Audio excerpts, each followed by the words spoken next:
Ex-prisoners of Reddit, what was the worst thing you saw inside the prison walls? Not exactly terrible, in fact it might actually have been the best thing I saw while in prison. This was in Oregon, by the way, reputable for being some of the least hard yards in the country. Still saw plenty of shit, but this is the only one I like to talk about. Coming back from chow, you walk down this super long, football field length, 30-foot wide hall to get back to your cell block. Walking back, I've got my eye on two elderly lifers, both with canes, having a pretty animated discussion over who knows what at the end of the hall. As I continue walking towards them, apparently one of them says something the other doesn't like because he picks up that fucking cane and just beams the other dude on the head.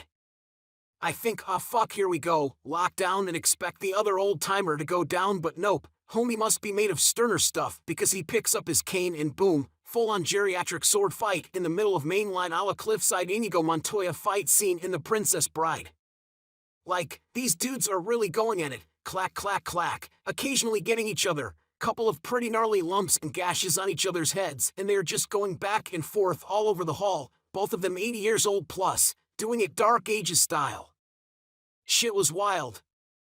Eventually the guards managed to sprint down the hall, huffing and puffing, and hosed the two of them down with OC spray and dragged them off to seg, but I'll never forget my first old man stick fight.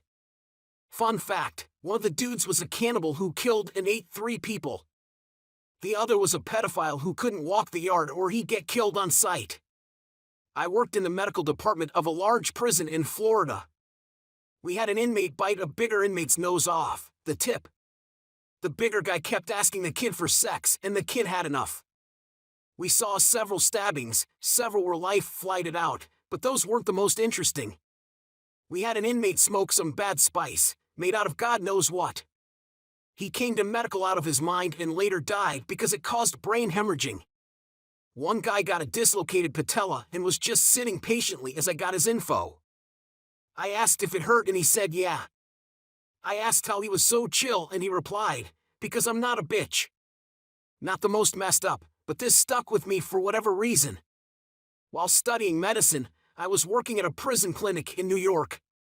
Guy comes in with a fairly dirty cast on his arm, otherwise he seems fairly normal. He's there to have his cast removed, so I ask him when they put the cast on. He says December. It's late January, so yeah, it's been enough time for the bone to heal. I figured his living conditions were the reason for the cast looking like that, so I got the okay and started removing the cast. The smell. His skin underneath looked terrible, and there were little pieces of wood and other crap embedded in the skin. Complete atrophy of the casted forearm. After further questioning, it turns out the cast had been on his arm for over a year, and it was just getting removed. I was glad to be getting out of that rotation. I watched a guy come into federal prison camp had a year and a day. They gave him a job driving a mower to mow grass. On his first day of mowing, he ran the mower off the edge of the pond. Mower flipped, the roll bar wasn't installed, they landed in about a foot of water, the back of the mower seat ended up on his neck, mower on top of him, and he drowned. The one, Colorado at the camp wouldn't let us help but couldn't lift it. He called for help, but they had to come from the max across the street, and it was like 10 to 15 minutes. Finally, we as inmates said fuck it and ran to the water. It took 6 guys to lift the mower off his neck. The co and another inmate drug him out of the water. By then the max prison co/medical had made it over. The started CPR, already dead. They carried him on board, slid him in the back of pickup truck bed, drove him to the front. Life flight landed, took him away. Official report says he died on the way to the hospital in the helicopter, and his family believes that. I was one of the first to see to him.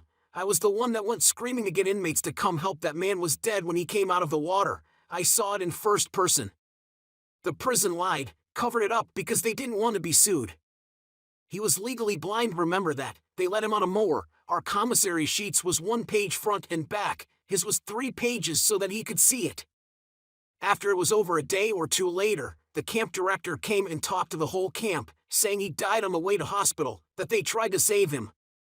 Okay, whatever. Then a few hours goes by and the POS co is waking around talking to the shift change CO and says they give him CPR because Noon can die on prison property at a camp to our negligence, so we had to give him CPR to keep him alive till they got him off the property.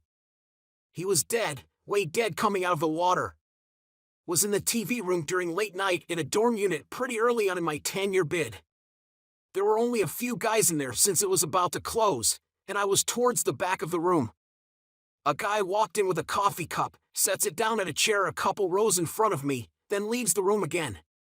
There was an older white guy sitting in the seat directly in front of the coffee chair. Couple minutes later, the man who left the coffee comes back in through the back door of the TV room, walks right past me with a huge piece of metal. It looks like a giant tin can top. He walked right to the chair behind the older white guy and brought the metal around to the front of his neck and started fucking sawing this dude's head off a few feet away from me. I was stunned and watched for a while, but I eventually got up and walked out the back door, being careful not to make furtive movements to tip off the CO at the desk. The next morning, I learned that the older guy was a child molester and had been nearly decapitated.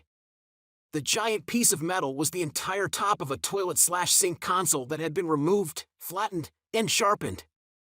Was definitely among the craziest incidents of violence I saw in there. Being institutionalized in general is something the general public would not understand. I remember when my uncle got out after serving a 10-year sentence, we had to explain to the kids they couldn't just wake him up like normal BC. He may wake up violent or scared. We had to tell the kids not to scream or take anything from his room. He was on a strict schedule even after being released. Wake up at 5 a.m., work out, sweep, read, eat, etc., every day same schedule. He would set new boundaries which we respected. It was a learning experience for the entire family. Even to this day his schedule remains the same. He's having a hard time getting a job because of certain things. It's actually interesting. Being institutionalized in general is something the general public would not understand. I remember when my uncle got out after serving a 10-year sentence, we had to explain to the kids they couldn't just wake him up like normal BC. He may wake up violent or scared. We had to tell the kids not to scream or take anything from his room. He was on a strict schedule even after being released. Wake up at 5 a.m., work out, sweep, read, eat, etc., every day same schedule. He would set new boundaries which we respected.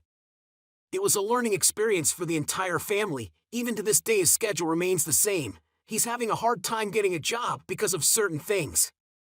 It's actually interesting. I worked a short time in a jail. Here's an interesting story. A man in his late 30s was doing jail time due to not paying child support. This guy had worked at an auto plant for years and was laid off.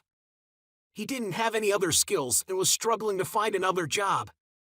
Don't get me wrong, I strongly believe in paying child support, but this guy was in a jam. If I remember right, one of the first things they do is take your driver's license for non-payment. Of course, this makes it even tougher. Anyway, it's this guy's first night in jail. He's never been in any kind of trouble before.